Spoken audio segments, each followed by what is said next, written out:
Thank you, Mr. Chairman. Congratulations to the nominees. Thank you for being here. Mr. Chief, if I could just start with you. I just want to clarify something that you said to Senator Baldwin a moment or two ago. She asked you about OCR investigations into alleged cases of discrimination on the basis of gender identity under Title IX. And you said, I think, I'm looking at our quick transcript of your remarks. I was sitting here. I just want to make sure I heard it correctly. You said that the OCR, Department of Ed OCR, would investigate alleged cases of gender identity discrimination. Why is that? Thank you for the question, Senator, and for the opportunity to have a detailed discussion about it. So in 2017, OCR clarified that transgender students, that students who bring allegations forth based on sexual orientation and gender identity were protected from harassment under Title IX. Sex stereotyping, a very narrow set of cases applied to protect students on the basis of sexual orientation and gender identity. That was back in 2017.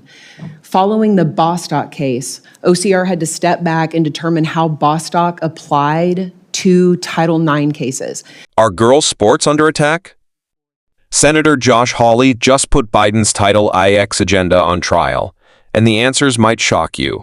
If you believe in protecting fairness in sports and standing up for women's rights, hit that like button, subscribe to American Progress, and join the conversation in the comments.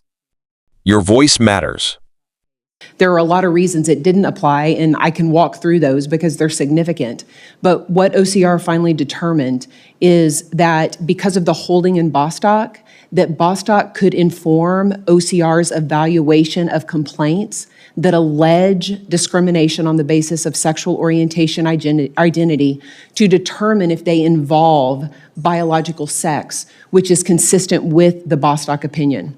So what we held is that Bostock could inform a limited sect of OCR cases pertaining to different treatment, pertaining to harassment, pertaining to bullying, but we drew a hard line at universally accepting Bostock to apply to all Title IX cases. What we said is that because the Supreme Court said that biological sex was not relevant in the termination of those employees in Bostock, that we would also look at the relevance of sex in our cases. And what we determined is that sex is relevant in certain instances. Sex is relevant with regard to restrooms. Sex is relevant with regard to locker rooms. And sex is relevant with regard to athletic teams. So it was a very nuanced approach. But sex is not gender identity. And the Bostock decision is Title VII. The Supreme Court specifically reserved the question of whether or not it applied to Title IX. Justice Gorsuch is very clear on this.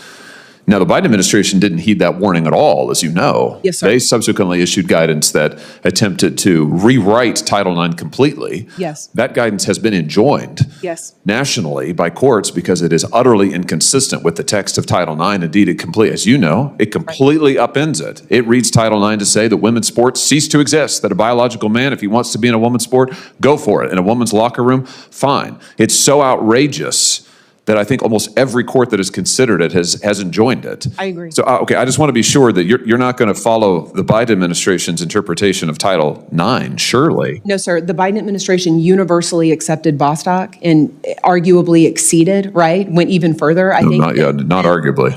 Than the Bostock opinion. That is not what we did under President Trump's first term, and that is not what we will do under President Trump's second term. Good. Okay. I want to be crystal clear on this. That I think it's a very dangerous thing to start allowing this into Title IX, which is, it is a landmark statute. It is vitally important, and it has been under attack for very long years, where we have seen women's sports, women's leadership opportunities, women's safety eliminated in many cases. And now, of course, one of the challenges you're going to face is you've got a host of colleges and universities who are openly defying, not just this administration, they're defying court orders. I hear a lot of talk from my friends over here on this side of the dais about the need to follow court orders. We've got a whole bunch of colleges and administrations that are defying court orders and saying, well, we don't care. We're going to have biological men in women's sports no matter what. We're going to have biological men in women's locker rooms no matter what.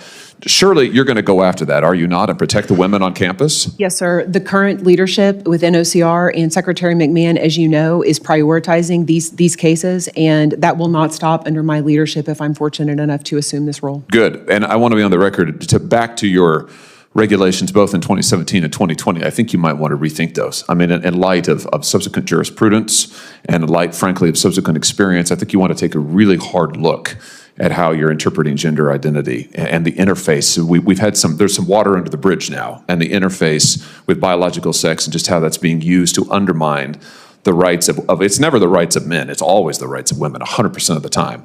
And I think we've got to be very careful about that. Thank you. My time has expired, and the chairman, I'm such a good citizen, I never go over. So I'll just submit some questions for the record for you, Dr. Schwinn, and others. Congratulations to all of you. Thank you, Mr. Chairman. In this powerful exchange, Senator Josh Hawley draws a sharp line between the Trump and Biden administration's interpretations of Title IX, a law meant to protect women and girls in education and athletics.